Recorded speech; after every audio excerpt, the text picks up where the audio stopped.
Rebirth of heartless destiny episode 9। अगली सुबह आहान की नींद जैसे ही खुली उसकी नजर अपने बाहों में सुकून से सोते हुई एंजल पर गई। आहान ईशा के फहद पर किश कर उठने लगा, तभी उसकी नजर ईशा के नेक्ड बॉडी पर गई। उसके व्हाइट स्नो जैसे बॉडी पर बहुत सारे लव बाइट बने थे, जिसको देख आहान के फेस पर स्माइल आ गई। आहान ईशा को अपनी टी शर्ट पहनाकर बेड से उठ गया, फिर रेडी होकर रूम से चला गया अपने जिम के लिए। आहान 1 घंटे बाद जिम करने के बाद रूम में आया तो देखा ईशा अभी भी सो रही थी। आहान अपना टी शर्ट उतार दिया जो कि पसीने के कारण पूरा गिला गया था। एक्सरसाइज करने के बाद आहान का फेस और बॉडी दोनों ही ग्लो कर रहा था। अगर कोई लड़की उसको ऐसे देख ली तो पागल ही हो जाएगी। आहान ईशा के पास जाकर उसका टी शर्ट उतार अपने गोद में बेड से उठाकर बैठा लिया। आहान के बॉडी से टच होते ही ईशा को ठंडा महसूस हुआ, जिससे उसकी नींद खुल गई। ईशा की नज़र जैसी ही आहान के बॉडी पर गई, बेखली में ही उसके हाथ आहान के खुले चेस्ट और अप्पस पर चलने लगे, जिसके आहान की आंखें बंद हो गई। आहान को ईशा का इस तरह उसके बॉडी को टच करना काफी अच्छा लग रहा था। आहान की पकड़ ईशा के कमर पर मजबूत हो गई, जिससे ईशा होश में आई।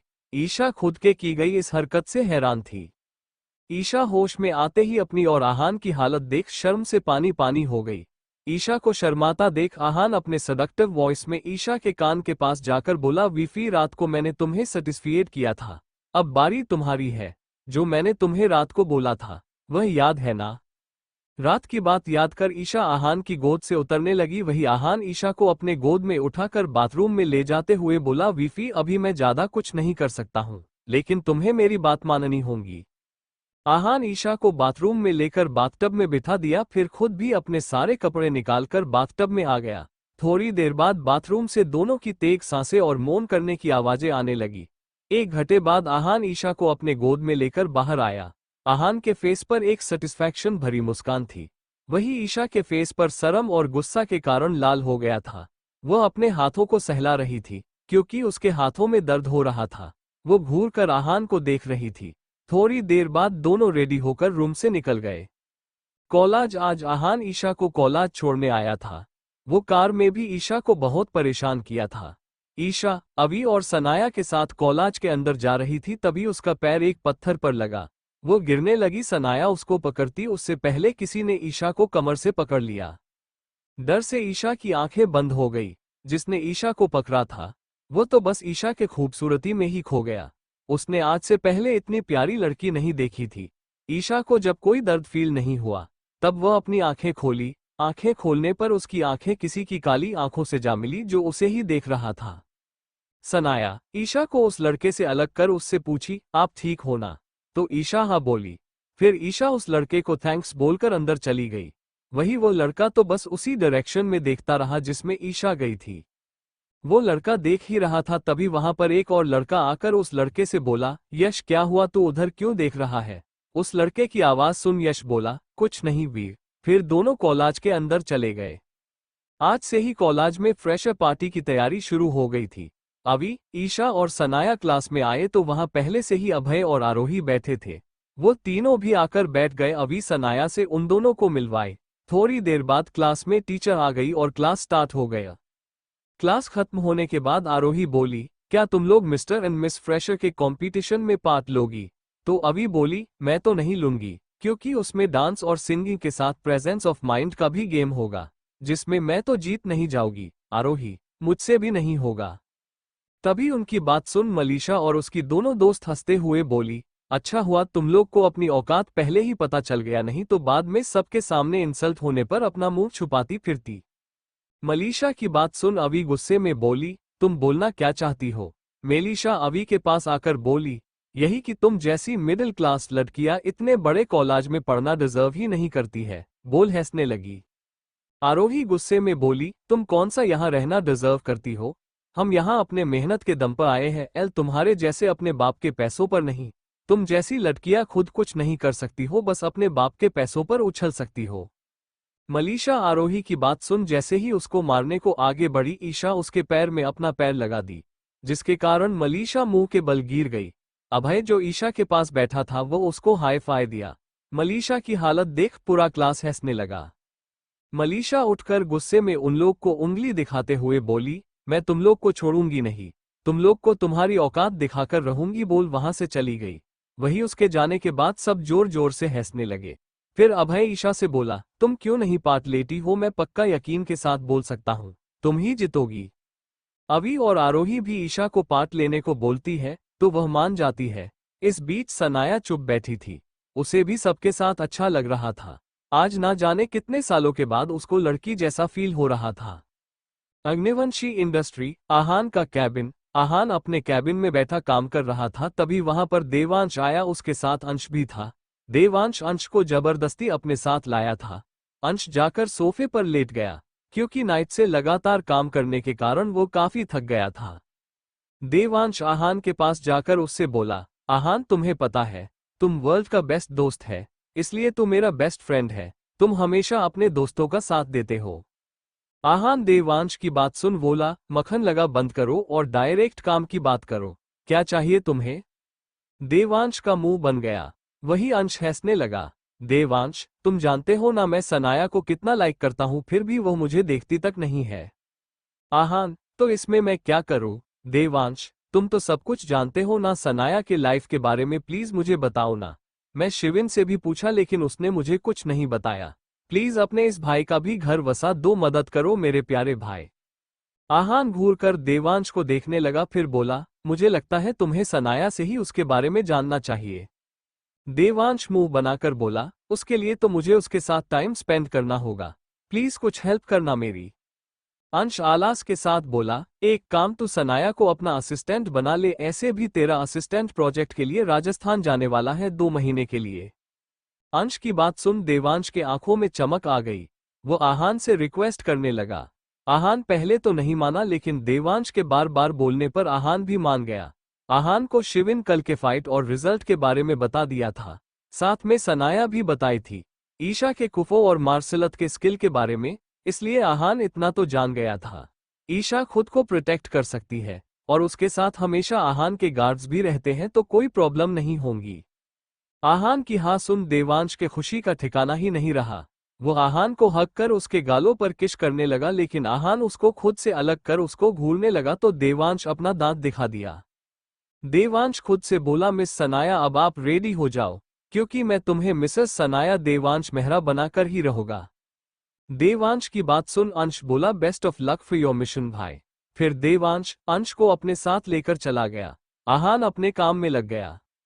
कॉलेज क्लास में अपना इंसल्ट करवाकर मलीशा गुस्से में बाहर निकल गई। उसके साथ उसकी दोस्त चिनी और बिनी भी निकल गई।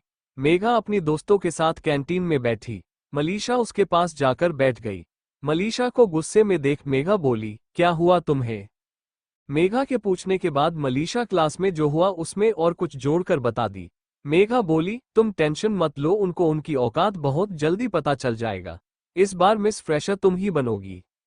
मेघा की बात सुन मलीशा खुश हो गई। मेघा अपना फोन निकाल किसी को कॉल की। दूसरे तरफ से कॉल रिसीव होने के बाद मेघा बोली, नेहा, कॉलेज में फ्रेशर पार्टी होने वाला है तो तुम आओगी ना? नेहा, हाँ जरूर आऊंगी। मेघा, कोई आई है जो हवा में उड़ रही है, उसको उसकी औकात दिखाना है। नेहा हंसते हुए बोली, वह भी हो जाएगा, डोंट वरी, मैं परसों इंडिया आ रही हूँ तब मिलती हूँ। मेघा भी हाँ बोलकर फोन रख दी। फोन रखने के बाद मलीशा और मेघा दोनों के चेहरे पर शैतानी मुस्कान आ गई। कॉलेज खत्म होने के बाद सब गेट पर खड़े थे।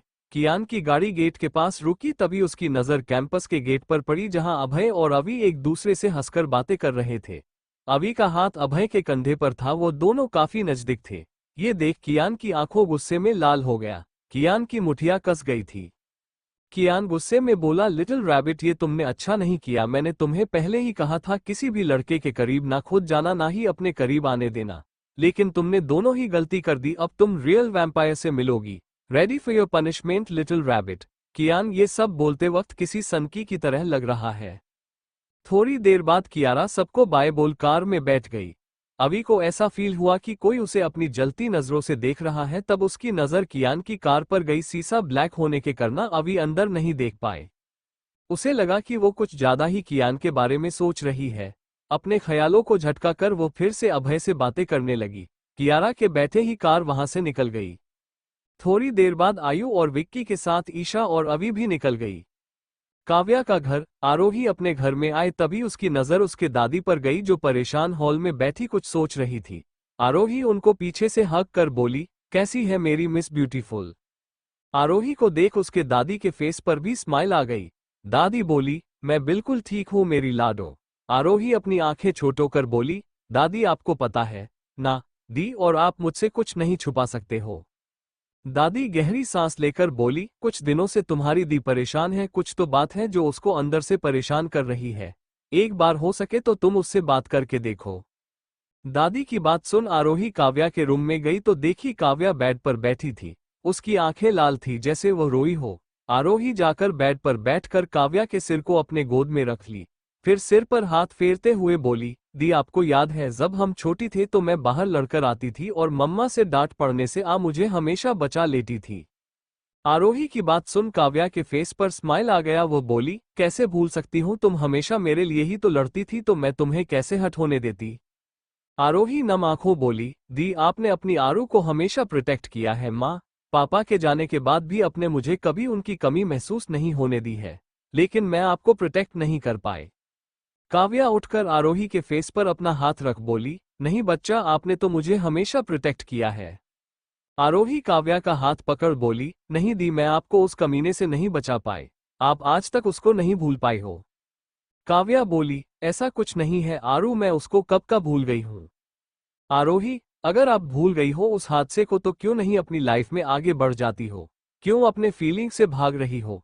कुछ दिन पहले तक आप बहुत खुश थी, तो अब क्या हुआ आपको। काव्या रोते हुए बोली, आरू मैं उसे लाइक करने लगी हूँ, लाइक भी नहीं लव करने लगी हूँ Aaru. I love him Aaru. I love Ansh so much Aaru. I can't tolerate this pain anymore, it's hurt so much. बोल काव्या रोने लगी। काव्या का कॉन्फेशन सुन आरोही उसको गले लगाकर बोली, दी आपने फाइनली मूव ऑन कर लिया। फिर अपने और काव्या का आंसू साफ कर बोली, दी अगर आपको प्यार हो गया है तो आप रो क्यों रही हो, आपको तो खुश होना चाहिए ना। काव्या रोते हुए बोली, आरू क्या अंश मेरे पास्ट को जानने के बाद भी मुझे एक्सेप्ट करेंगे, क्या उनकी फैमिली मुझे अपना पाएगी बताओ तुम। इसलिए मैं अब सोच चुकी हूँ, अब मैं वहाँ काम नहीं करूंगी, मैं कहीं और जॉब करूंगी। मैं अंश को फेस नहीं कर पाऊंगी। बोल रोने लगी। आरोही काव्या को शांत कर उसको सुला दी। गेट पर खड़ी दादी जो उनकी बातें सुन रही थी उसके आंखों में भी आंसू आ गया था। वो वहां से निकल मंदिर के पास जाकर अपने हाथ जोड़कर बोली, आपने मुझसे मेरे बच्चों को दूर कर दिया, मैं कोई शिकायत नहीं की। मेरी काव्या की जिंदगी बर्बाद हो गई, मैंने कुछ नहीं किया, लेकिन अब और नहीं होता है। अब मेरी बच्ची के किस्मत में खुशी डाल दो, वो अंदर से मर रही है, प्लीज बचा लो उसको। आरोही पीछे से आकर दादी को हक कर रोते हुए बोली, दादी सब मेरे कारण हुआ है ना, अगर मैं नहीं होती तो दी की लाइफ अच्छी होती ना। दादी नहीं मेरा बच्चा, इसमें तेरी कोई गलती नहीं है, सब गलती उस कमीने की है। आरोही अपना आंसू साफ कर बोली, हाँ दादी का सही बोल रही हो, ना ही मेरी और ना ही मेरी दी की गलती है, गलती तो उस कमीने की है। लेकिन चाहे कुछ भी हो जाए मैं अपनी दी के लाइफ में खुशियां लाकर रहूंगी। दादी इसमें मैं तुम्हारा पूरा साथ दूंगी। माहेश्वरी मैंशन। महेश माहेश्वरी और शीला माहेश्वरी हॉल में बैठे बातें करते हैं। शीला, क्या आपने वकील से बात की, हमारे प्रॉपर्टी का क्या हुआ, कब तक हमारे नाम पर हो जाएगी। माहेश्वरी, खानदान की सारी प्रॉपर्टी हमारी है। महेश परेशानी भरे लहजे में बोले, हम माहेश्वरी खानदान की प्रॉपर्टी अपने नाम पर नहीं कर सकते हैं। प्रॉपर्टी अपने नाम पर करने के लिए हमें ईशानी की सिग्नेचर चाहिए। वह तो अच्छा हुआ, मैंने पहले ही कंपनी की पावर ऑफ अटर्नी अपने हाथों में ले लिया था, जिससे हमें कंपनी से पैसे निकालने में प्रॉब्लम नहीं होती है। लेकिन प्रॉपर्टी अभी भी उसके नाम पर ही है, हम कुछ भी बेच नहीं सकते हैं। अब ईशानी 18 साल की हो गई है, इसलिए हमें कंपनी में भी प्रॉब्लम हो रहा है। शीला गुस्से में, मारने को तो मर गया वो अधीर और उसका बाप, लेकिन हमें परेशान करना अब तक नहीं छोड़ा। अब कैसे भी करके हमें उस लड़की को लाना ही पड़ेगा। पहले उसकी वह कामिनी माँ मेरा हक ले ली, फिर उसकी बेटी। अगर एक बार मुझे वह ईशानी मिल गई तो मैं उसको इतना तरपाऊंगी कि उसकी रूह तक कौप जाएगी, साथ में उसके पूरे खानदान की। महेश गुस्से में, तुम सही बोल रही हो, हम ऐसा ही करेंगे, लेकिन उससे पहले हमें कंपनी में होने वाले प्रॉब्लम का कुछ करना होगा।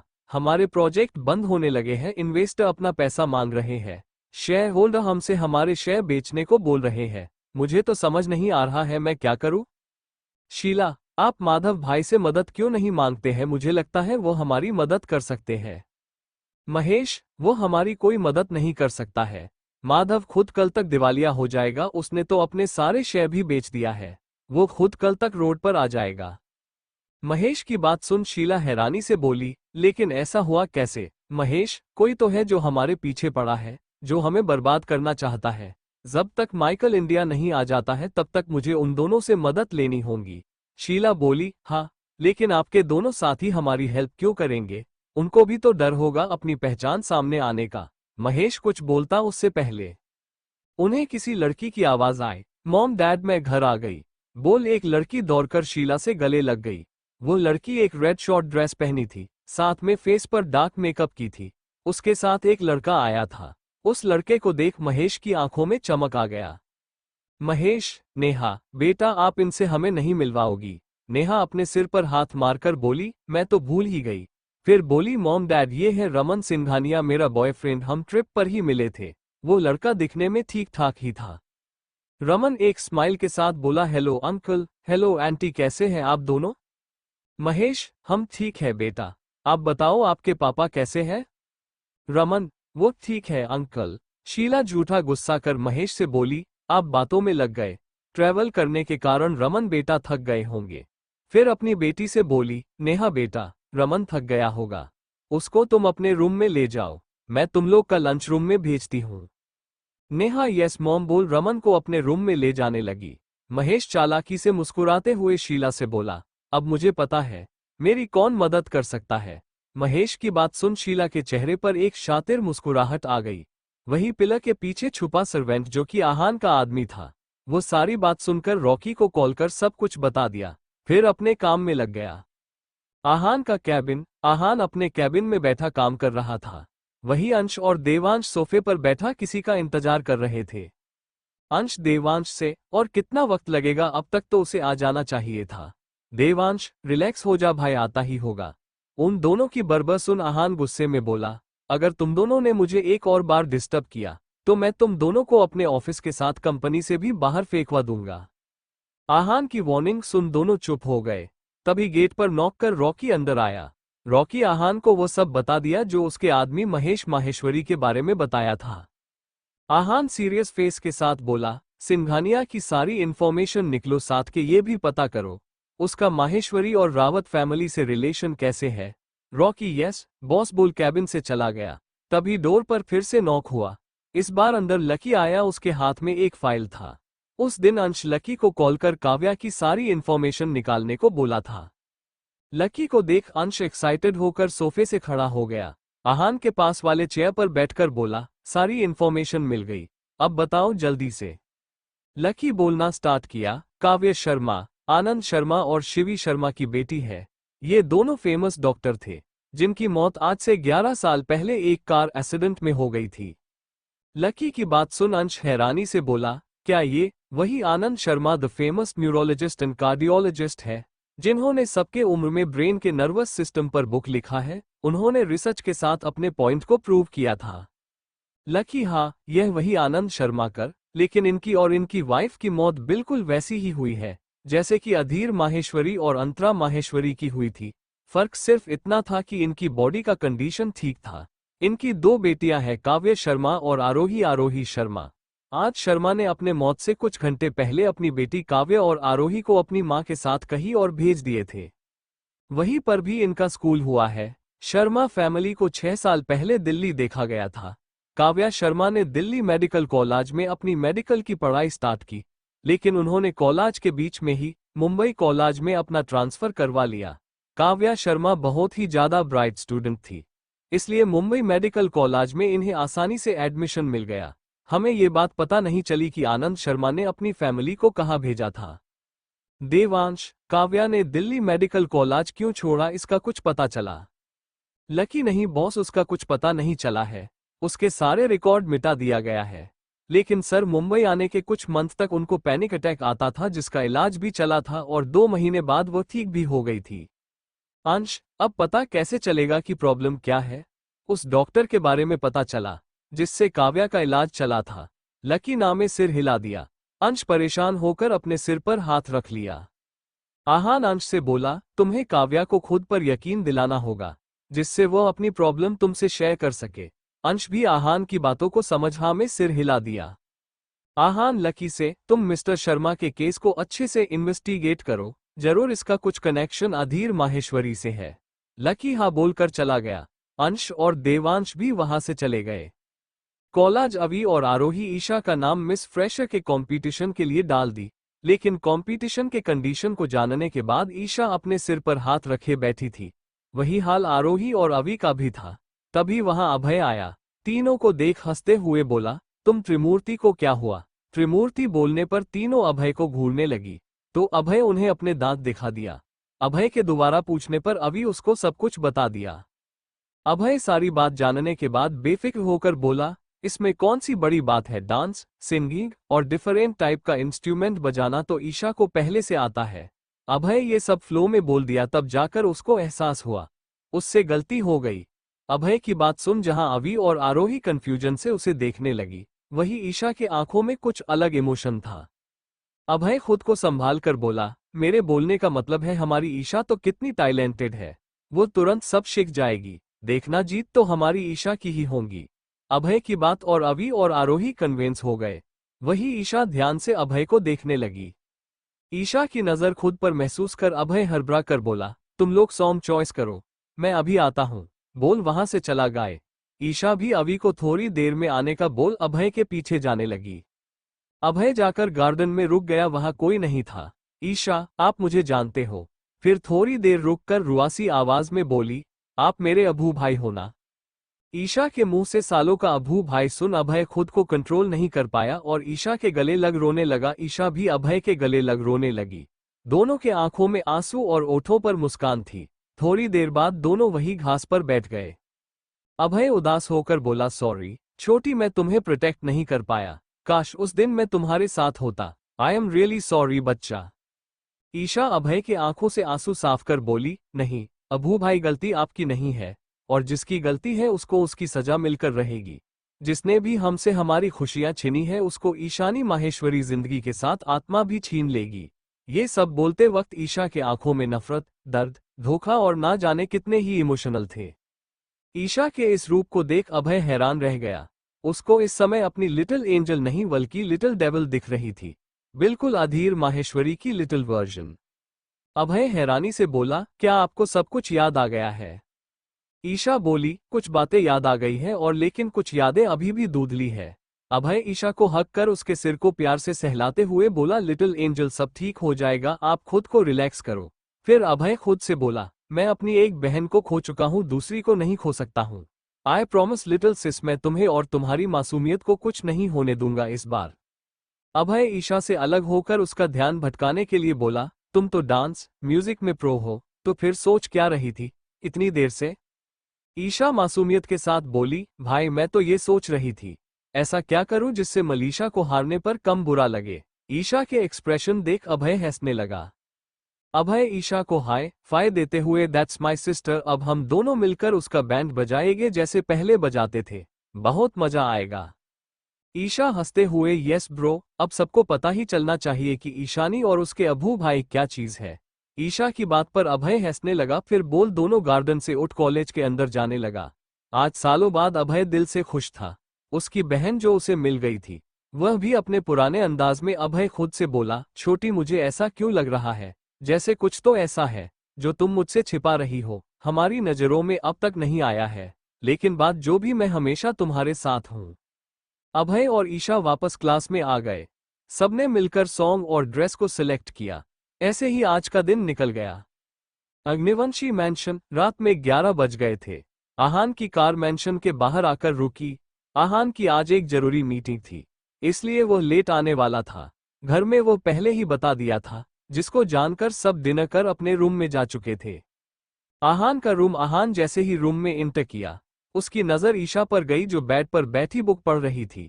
ईशा का पूरा ध्यान अपने बुक पर था, लेकिन उसकी सुनने की कैपेसिटी काफी अच्छी थी, इसलिए वो पैरों के आहट से ही समझ गई रूम में कौन आया है। आहान को रूम में देख ईशा के फेस पर एक स्माइल आ गई।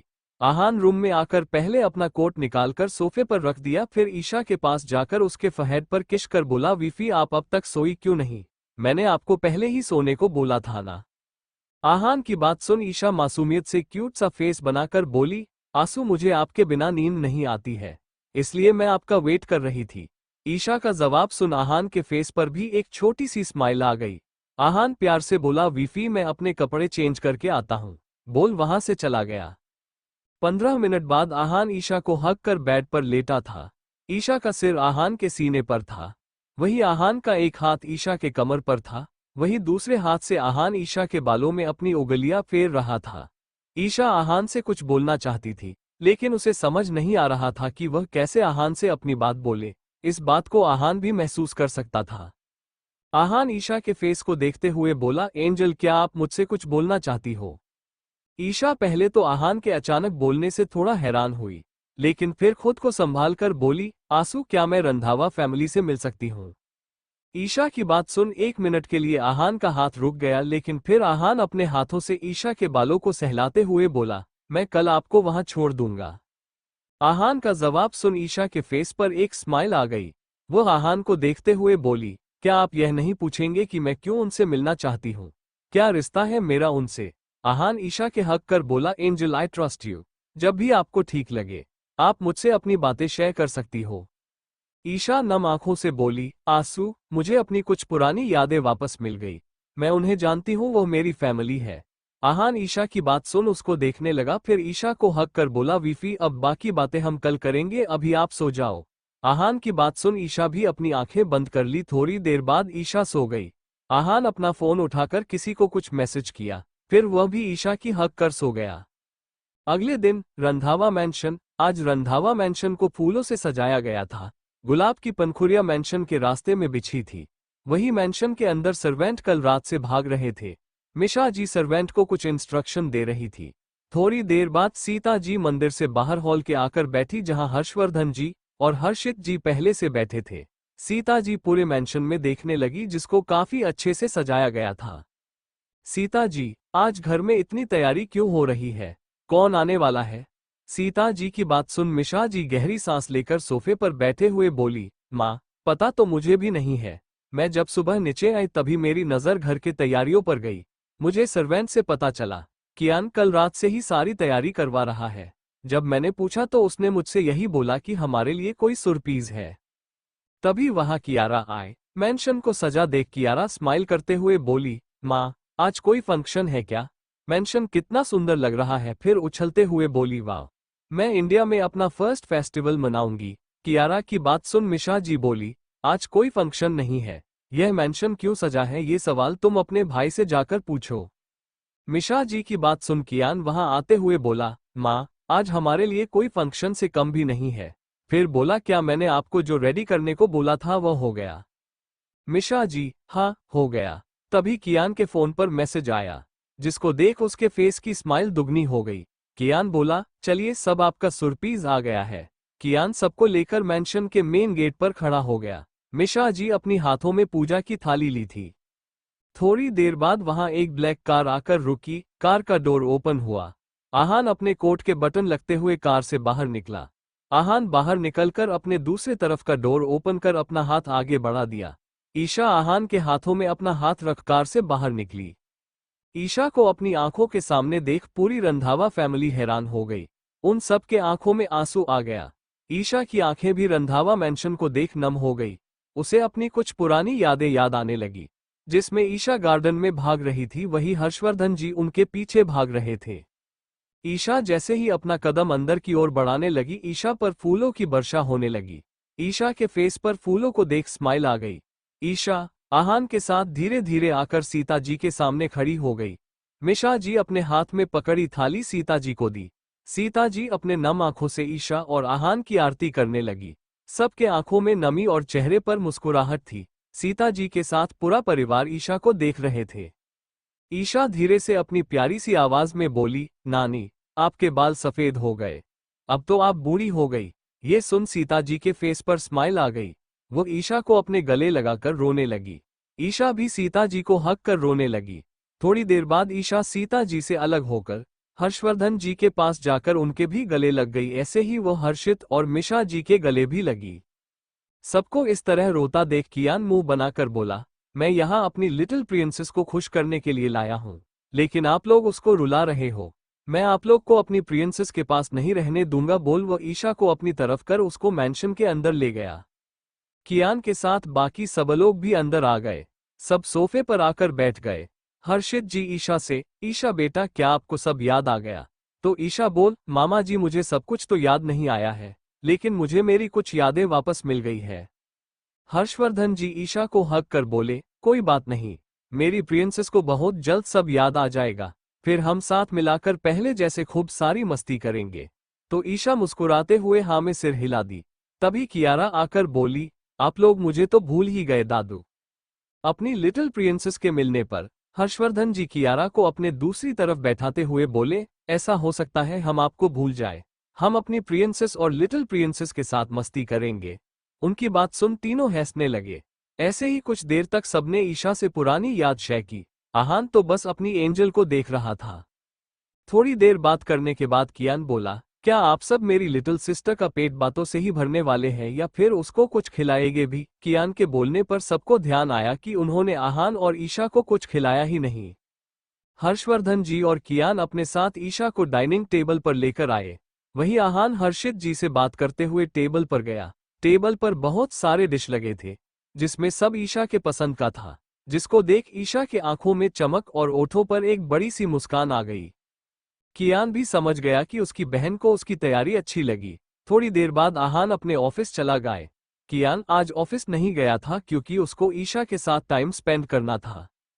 बातें करते हुए दोपहर हो गया। लंच करने के बाद मिशा जी ईशा को आराम करने का बोली। ईशा अपने माँ के रूम में जाने के लिए बोली। कियारा ईशा को अंतरा जी के रूम में छोड़कर चली गई। जैसे ही ईशा रूम में अंदर आए, उसको याद आने लगा कैसे वो अपने माँ और पापा के साथ इस रूम में टाइम बिताती थी। जब भी वह नानी घर आती यही रहती। उसका भी रूम था यहाँ, लेकिन उसको अपने माँ पापा के साथ रहना अच्छा लगता था। रूम में एक बड़ी सी तस्वीर लगी थी जिसमें अधीर, अंतरा और साथ में 6 साल की ईशा थी। उस फोटो में तीनों के चेहरे पर मुस्कान थी। ईशा के फेस के फीचर काफी हद तक अंतरा से मिलते थे, लेकिन उसकी आंखें और कुछ फीचर अधीर से मिलते थे। जब भी वो स्माइल करती वो अंतरा के जैसे लगती, लेकिन गुस्सा करती तो बिल्कुल अधीर की तरह डेविल। ईशा रूम को देख इमोशनल हो गई। उसको अपने माँ पापा की याद आने लगी। उस रूम के हर कोने में उसकी यादें थी। ईशा के आंखों में आंसू आ गया। रोते रोते ईशा की आंखें लाल हो गई थी। तभी उसके आंखें के सामने कुछ पुरानी यादें आने। ईशा अपनी आंखें बंद कर बेड पर लेट गई। फ्लैशबैक, एक औरत और आदमी पहाड़ के चोटी पर खड़े थे। उनके पीछे गहरी खाई था, साथ ही वहां से एक झरना बह रहा था। उनके शरीर पर काफी चोटें लगी थी जिनसे खून निकल रहा था। उनके थोड़ी दूर पर एक 8 साल की बच्ची रोते हुए उन्हें ही देख रही थी। उस लड़की के सिर से खून निकल रहा था। उस लड़की की हरी आंखों में आंसू के साथ दर्द था। वो लड़की ईशा थी, जो अधीर और अंतरा के सामने खड़ी थी। वहीं उनके आस पास कुछ आदमी खड़े थे जिन्होंने ब्लैक मास्क लगाया था। उन्हीं के पास उनका लीडर खड़ा था जिसका नाम माइकल था। माइकल के पास महेश भी खड़ा था, जो अधीर को नफरत भरी नजरों से देख रहा था। उसके पास 3 लोग और खड़े थे, जो अधीर के हालत पर हंस रहे थे। माइकल दिखने में इंडियन ही था। ईशा सबको देख रही थी। माइकल हंसते हुए बोला, अधीर माहेश्वरी, अब तुम्हारे जाने का समय आ गया, उसकी बात सुन। अधीर स्माइल करते हुए ईशा से बोला, एंजल, अब आपके आंखों में आंसू नहीं आने चाहिए। आपको अपना फर्ज पूरा करना होगा। Angel, you are strong. तुम्हें खुद को इतना स्ट्रॉन्ग बना कि कोई तुम्हें और तुम्हारे फैमिली को हर्ट ना कर सके। अंतरा स्माइल करते हुए बोली, इशू बेबी, मम्मा एंड पापा ऑलवेज लव यू। तभी माइकल अंतरा पर गोली चलाया। अंतरा को 2 गोली पेट पर लगी। वो गिरने लगी तो अधीर उसके हाथों को पकड़ लिया। तभी अधीर को एक गोली पेट पर और एक गोली सीने के पास लगी।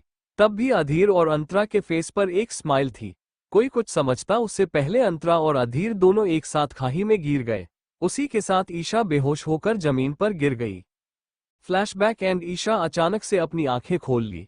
उसका पूरा फेस आंसू से भीगा था, साथ में आंखें लाल थी।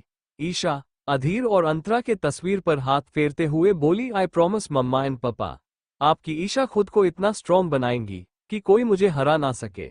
मैं सबको प्रोटेक्ट करूंगी। फिर ईशा अपने आंसू साफ कर वहां से ईशा क्लोगेट रूम में चली गई। वहां एक फुल लेंथ मिरर लगा था। ईशा उस मिरर के पास बने एक छोटा से बटन को प्रेस की जिससे मिरर साइड हो गया। वहां एक गेट दिखने लगा। उस गेट पर एक डिजिटल स्क्रीन लगा था।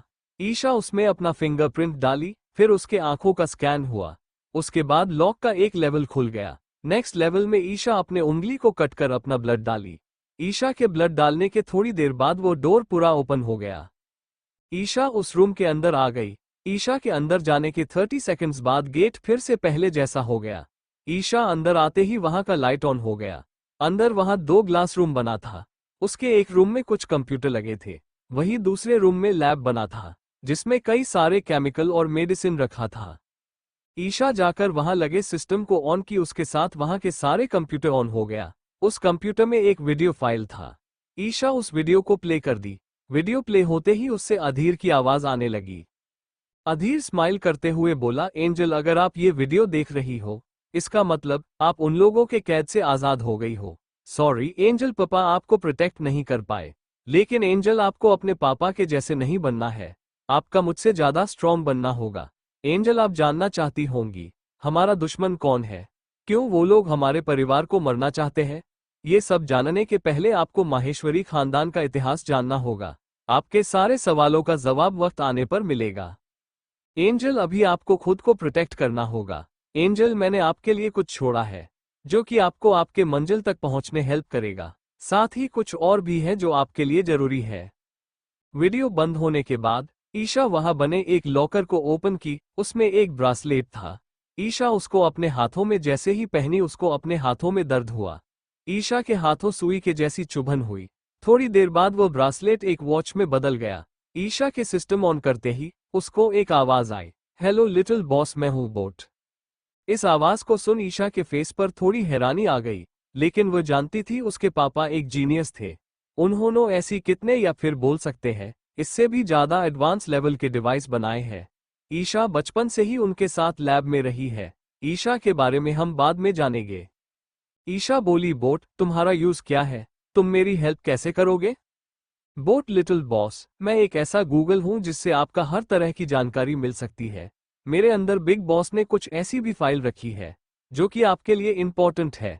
फिर ईशा वहां से निकलकर केमिकल लैब में गई।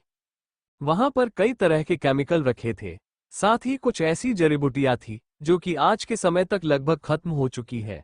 ईशा बोली, बोट तुम मुझे इन सब के बारे में बता सकती हो। ईशा की बात सुन बोट उसको उन केमिकल और जड़ी बूटियों के बारे में बहुत कुछ बताया। ईशा उस रूम में लगभग 3 घंटा रुकी। उसके बाद वहां से निकलकर वापस रूम में आ गई। ईशा रूम में आकर उन सब बातें के बारे में सोचने लगी जिसके बारे में उसे आज पता चला था। करीब 15 मिनट बाद कियान ईशा के रूम में आया। ईशा को अपनी सोच में गुम देख कियान उसका सिर सहलाते हुए बोला, बच्चा आप क्या सोच रही हो। कियान की आवाज ईशा अपने होश में आए। ईशा कियान को देख स्माइल करते हुए बोली, भाइयों मैं तो बस अपने पास्ट के बारे में सोच रही थी। कियान ईशा का हाथ पकड़कर बोला, प्रिंसेस जो पास्ट में हुआ है उसे आप भूल जाओ, हम लोग आपको बस खुश देखना चाहते हैं। ईशा स्माइल करते हुए बोली, आई प्रॉमिस भाइयों मैं खुश रहूंगी, अब हमारी खुशियां को कोई नहीं छीन सकता है। ये सब बोलते वक्त ईशा की आंखों में कुछ ऐसा था जिसे कियान देख नहीं पाया। अभी कियान और ईशा बात कर ही रहे थे तभी वहां कियारा आकर बोली, भाई आप ईशा को बुलाने आए थे लेकिन यहाँ तो आप खुद ही बिजी हो गए। आप दोनों नीचे चलिए, दादू ईशा के आने का वेट कर रहे हैं।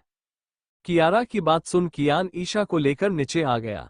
नीचे आने के बाद ईशा हर्षवर्धन जी के साथ शतरंज खेली जिसमें वो जीत गई। ऐसी ही ईशा का पूरा दिन खुशी के साथ निकल गया। ईशा कियान और कियारा के साथ नीचे हॉल में आ गई। वहां पहले से सीता जी, हर्षवर्धन जी, हर्षित जी बैठे ईशा के आने का इंतजार कर रहे थे। मिशा जी किचन में डिनर की तैयारी कर रही थी। सबका आज का दिन खुशी खुशी निकल गया। रात को 8 बजे रंधावा फैमिली के साथ ईशा डिनर कर रही थी। आहान को कुछ जरूरी काम था, इसलिए ईशा आज रंधावा मैंशन में ही रहने वाली थी। डिनर करने के बाद थोड़ी देर सबने बातें की, उसके बाद सब अपने रूम में चले गए। ईशा का रूम पिंक और व्हाइट के कॉम्बिनेशन का था। रूम का पूरा इंटीरियर फेरी वर्ल्ड जैसा था। ईशा जब अपने रूम में आए तो उसको कुछ पुरानी बातें याद आने लगी जिसको याद कर उसके फेस पर स्माइल आ गई। ईशा के रूम में ईशा के हाइट का एक डॉल हाउस बना था। ईशा स्माइल करते हुए अपने डॉल हाउस के अंदर गई। डॉल हाउस में एक ब्लू बाबी डॉल था। ईशा उसको वहां से हटाई तो उसे एक लॉकर दिखा। ईशा के जन्म के बाद हर्षवर्धन जी ने खासकर यह कमरा ईशा के लिए बनवाया था। उस लॉकर को ईशा अपने फिंगरप्रिंट से ओपन की। वहां पर कुछ बुक्स के साथ कुछ मेटल से बने एंटिक चीज थी, जो दिखने में किसी चाबी जैसी लग रही थी। उसको देख ईशा के फेस पर एक मिस्टीरियस स्माइल आ गई। उसमें एक छोटा सा फोन था जो दिखने में किसी टॉय जैसा लग रहा था। वो दिखने में एक टॉय था, लेकिन वो एक एडवांस टेक्नोलॉजी वाला फोन था जिसका ईशा खुद बनाई थी। वो कब और क्यों बनाई उसका पता हमें बाद में चलेगा।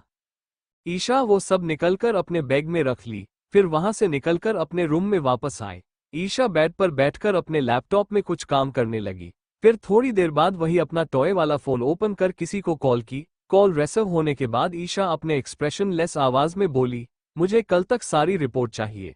ईशा की बात सुन उधर से कुछ बोला गया, जिसको सुन ईशा कॉल कट कर वापस काम करने लगी। ईशा का पूरा ध्यान अपने काम पर था। तभी वहां कियान और कियारा आए। कियान ईशा को जागते देख बोला, बच्चा आप अभी तक जाग रही हो, अब आपको सोना चाहिए। कियान की बात सुन ईशा बोली, भाई मैं बस कॉलेज का असाइनमेंट बना रही थी, बन गया है, अब मैं सोने जा रही हूँ। ईशा की बात सुन कियारा बोली, क्यूटी पाई क्या आज मैं तुम्हारे साथ सो जाऊं? मुझे अपनी लिटिल सिस्टर के साथ सोना है। मैं हमेशा से ही तुम्हारे साथ सोना चाहती थी। ईशा कियारा की बात सुन हाँ में सिर हिला दी। कियान बोला, अब तुम दोनों सो जाओ, कल कॉलेज भी जाना है। फिर कियान ईशा और कियारा को अच्छे से कवर उन दोनों के सिर पर किश कर लाइट ऑफ कर रूम से चला गया। रूम से बाहर निकलकर कियान किसी को कॉल कर बोला, कियारा इशू के पास सोए है। तुम मुझे पहले ये बातों अभी तुम कहाँ हो? तुम्हें क्या काम जरूरी है? मैं आता हूँ वहां। आहान जो कि कॉल पर था वो बोला, मैं यहाँ सब हैंडल कर लूंगा, जब तक तुम एंजल का ध्यान रखना। अगर रात में प्रॉब्लम हो तो मुझे कॉल करना। कियान आहान से बोला, तुम यहाँ की टेंशन मत लो, मैं ईशा का ध्यान रखूंगा, तुम मिशन पर ध्यान दो। कियान की बात सुन आहान कॉल कट कर दिया। कियान ईशा के रूम के बगल वाले रूम में चला गया, जो कि उसका ही था। दरअसल आहान पहले ही कियान को बता दिया था कि ईशा को अकेले में डर लगता है, इसलिए कियान कियारा को ईशा के साथ सोने को बोला। कियारा तो ईशा के साथ टाइम बिताना चाहती थी, इसलिए वह मान गई। रात का समय, ब्लैक हाउस। आहान अपने किंग वाले चेयर पर बैठा था। कियान के साथ वहां वेदांत, रॉकी, समर भी थे। वेदांत को आर्मी से रिलेटेड कुछ बात करनी थी, साथ में अधीर के केस के बारे में भी बात करना था। राका आहान से बोला, बॉस खबर पक्की है, आज लड़कियों का कंटेनर शिप से दुबई जाने वाला है। दुबई से उनको कहीं और भेजा जाएगा। आहान गुस्से में बोला, कौन है इन सब के पीछे? किसकी इतनी हिम्मत हुई कि किंग के किंगडम में आकर ऐसा काम किया है? लगता है किंग का डर खत्म हो गया है उनके दिल से, अब समय आ गया है सबको सबकी औकात दिखने का। राका के साथ सब आहान का गुस्सा देखकर डर गए। ईशा के आने के आहान का गुस्सा बहुत कम हो गया था, लेकिन आज आहान अपने पहले वाले अवतार में था। इस समय आहान किसी मॉन्स्टर जैसा लग रहा था। राका थोड़ा डरते हुए बोला, बॉस इसके पीछे मनदीप मित्तल का हाथ है। उसके साथ कुछ लोग और भी हैं जिनके बारे में हमारे लोग पता कर रहे हैं, लेकिन बॉस ये सब बस मोहरे हैं, असली मास्टरमाइंड कोई और है जो इन सब के पीछे है। राका की बात सुन आहान बोला, ब्लैक आर्मी के बेस्ट मेंबर की टीम रेडी करो, हम अभी निकल रहे हैं। आहान की बात सुन राका, रॉकी और देवा निकलने की तैयारी करने चले गए। उनके जाने के बाद वेदांत आहान से कुछ बात किया। वेदांत आहान को मिलिट्री के मीटिंग के बारे में बताया जिसमें उसका होना जरूरी था। मैंने आपको पहले ही बताया था, आहान मिलिट्री में हाई रैंकिंग ऑफिसर में से एक है, वो एक स्पेशल ऑफिसर है। कुछ देर बाद आहान के साथ ब्लैक आर्मी मिशन के लिए निकल गया। नेक्स्ट डे कियारा और ईशा के ब्रेकफास्ट करने के बाद कियान उनको कॉलेज छोड़ने के लिए निकल गया। रंधावा फैमिली चाहती थी ईशा कुछ और समय उनके साथ रहे, लेकिन ईशा के पढ़ाई का सोचकर किसी ने उसको नहीं रोका। ईशा भी वापस आने का बोलकर कियान और कियारा के साथ कॉलेज के लिए निकल गई। ईशा की बात आहान से हो गई थी, फिर भी वो आहान को मिस कर रही थी, क्योंकि कोमा से निकलने के बाद पहली बार वो आहान से इतने टाइम के लिए दूर रही थी। कॉलेज कियान ईशा और कियारा को कॉलेज छोड़कर जा चुका था। अभी और आरोही थोड़ी देर में कॉलेज आने वाले थे। ईशा और कियारा जा रही थी, तभी कियारा को एक कॉल आया। उधर से कुछ बोला गया, जिसको सुन कियारा ईशा को बोलकर वहां से चली गई। ईशा अंदर अकेले जा रही थी, तभी उसके सामने गौरव का ग्रुप आ गया। ईशा को अकेले देख उनके आंखों में चमक आ गए। गौरव बेशर्मी से ईशा को ऊपर से नीचे तक हवस भरी देखकर बोला, कहाँ चली बेबी गर्ल, क्या तुम अपने सीनियर से नहीं मिलोगी? बोल ईशा के बालों को टच किया। गौरव की बात सुन उसके दोस्त हंसने लगे। ईशा की याददाश्त जब से वापस आई है, वो पहले जैसी नहीं रही थी। उसके चेहरे पर अभी भी मासूमियत था, लेकिन आंखों में कुछ अलग ही इमोशन दिखता था जिसको समझना मुश्किल था। ईशा के अंदर बहुत सी खूबी थी, जिसमें से एक लोगों को समझना और उनका माइंड पढ़ना था। ईशा गौरव और उसके दोस्तों को देख समझ गई। उनका इंटेंशन ईशा को लेकर ठीक नहीं था। कल फ्रेशर पार्टी होने के कारण कॉलेज में काम चल रहा था। जहां ईशा थी, वहां काफी कम स्टूडेंट थे। कुछ स्टूडेंट ईशा के क्लास के थे। गौरव के साथ उसके 7-8 दोस्त ईशा के सामने खड़े थे, जो कि ईशा को हवस भरी नजरों से देख रहे थे। उनके नजरों में हवस देख ईशा अपने हाथों की मुठिया बंद अपने गुस्से को कंट्रोल करने लगी। उसको याद आने लगा कैसे महेश के आदमी उसको हवस भरी नजरों से देखते थे। ईशा की हरी आंखें लाल हो गई, जो दिखने में किसी शैतान जैसा लगने लगी। ईशा गुस्से में उन लोगों को घूरते हुए बोली, अपनी भलाई चाहते हो तो चुपचाप मेरे रास्ते से हटो, वरना अंजाम अच्छा नहीं होगा। ईशा की लाल आंखों को देख एक पल के लिए गौरव और उसके दोस्त डर गए, लेकिन उन्होंने सोच एक छोटी सी लड़की उनका क्या ही बिगाड़ लेगी। ईशा की बातों को इग्नोर कर जैसे ही एक लड़का ईशा के हाथों को पकड़ने को आगे बढ़ा, वो ईशा का हाथ छू पता उससे पहले वो जमीन पर गिरे दर्द से चिल्लाने लगा। किसी को कुछ भी समझ नहीं आया कि आखिर हुआ क्या, लेकिन ईशा के फेस और एक डेविल स्माइल आ गई, जिसको गौरव और उसके दोस्त नहीं देख पाए, लेकिन वही थोड़ी दूर पर खड़ा एक लड़का देख लिया था। वो यश था। यश के बारे में हम बाद में जानेंगे। उसके साथ उसका दोस्त राज भी था, जो ईशा के एक्शन को देख आंखें फाड़े उसे ही देख रहा था। 5 मिनट के अंदर में ईशा गौरव और उनके दोस्तों को हराकर अपने हाथों को झाड़ने लगी। गौरव और उसके दोस्त दर्द से जमीन पर कराहने लगे। सबसे अजीब बात यह थी कि उनके शरीर पर एक खरोच के भी निशान नहीं थे, फिर भी वो सब दर्द में तड़प रहे थे। ईशा का एक्शन देख यश स्माइल करते हुए बोला, इंटरेस्टिंग गर्ल, लगता है इससे मिलना पड़ेगा। ईशा अपने घुटने के बल बैठ डेविल स्माइल करते हुए गौरव से बोली, उम्मीद है अब तुम्हें अपना सबक मिल गया होगा। फिर गुस्से से बोला, अब भूल कर भी मेरे रास्ते में मत आना, वरना अंजाम इससे भी खतरनाक होगा। बोलकर वहां से अपने क्लास की ओर बढ़ गई। वहां जो भी स्टूडेंट थे वो ईशा को ही देख रहे थे। सबको गौरव और उसके दोस्तों को मार खाता देख बहुत मजा आया। गौरव का ग्रुप हमेशा ही सबको परेशान करता था। ईशा को जाता देख गौरव गुस्से से बोला, मैं तुम्हें छोड़ूंगा नहीं। अब तक मैं सिर्फ तुमसे मजाक कर रहा था, लेकिन अब तुम देखोगी गौरव से दुश्मनी का क्या अंजाम होता है। थोड़ी देर सब जैसे तैसे उठकर वहां से चले गए। Thank you for listening. मुझे उम्मीद है आपको ये स्टोरी पसंद आई होगी। अगर आपको पसंद आई है तो प्लीज लाइक और कमेंट करना ना भूलें, और मोर स्टोरीज के लिए सब्सक्राइब करें। मिलते हैं नेक्स्ट वीडियो में।